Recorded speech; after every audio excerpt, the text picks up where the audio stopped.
Hello বন্ধুরা, আজ আমি বানাচ্ছি রুই মাছের কালিয়া। প্রথমে দিলাম গোটা সর্ষে, তারপর রসুন, কয়েক টুকরো আদা কুচি, পরিমাণ মতো কাঁচা লঙ্কা, পেঁয়াজ কুচি, ধনেপাতা, এগুলো সব মিক্সিতে দিয়ে পেস্ট করে নিতে হবে। আমার পেস্ট করা হয়ে গেছে। এবার গ্যাস জ্বালিয়ে রান্না করার পালা। গ্যাস জ্বালিয়ে কড়াইটি বসিয়ে তেল দিয়ে দিলাম। রুই মাছগুলো নুন হলুদ দিয়ে মাখানো ছিল, এবার এক এক করে ভেজে নেব। মাছগুলো এবার গরম তেলে ছেড়ে দেব। মাছগুলো উল্টে পাল্টে ভালো মতো লাল লাল করে ভেজে নেব।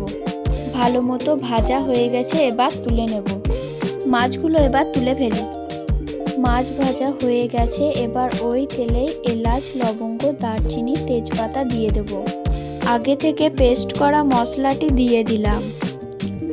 পরিমাণ মতো হলুদ গুঁড়ো, জিরে গুঁড়ো, লঙ্কা গুঁড়ো, কাশ্মীরি লঙ্কা গুঁড়ো, পরিমাণ মতো লবণ, টেস্টের জন্য অল্প চিনি।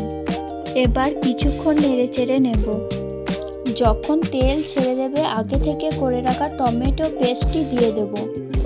2 থেকে 3 মিনিট কষিয়ে নেওয়ার পর পরিমাণ মতো জল দিয়ে দেব। জল ফোটা পর্যন্ত অপেক্ষা করব। জল ফুটে গেছে, এবার একে একে মাছগুলো কড়াইয়ে ছেড়ে দেব। মাছগুলো আবার 2 থেকে 3 মিনিট ফুটিয়ে নেব।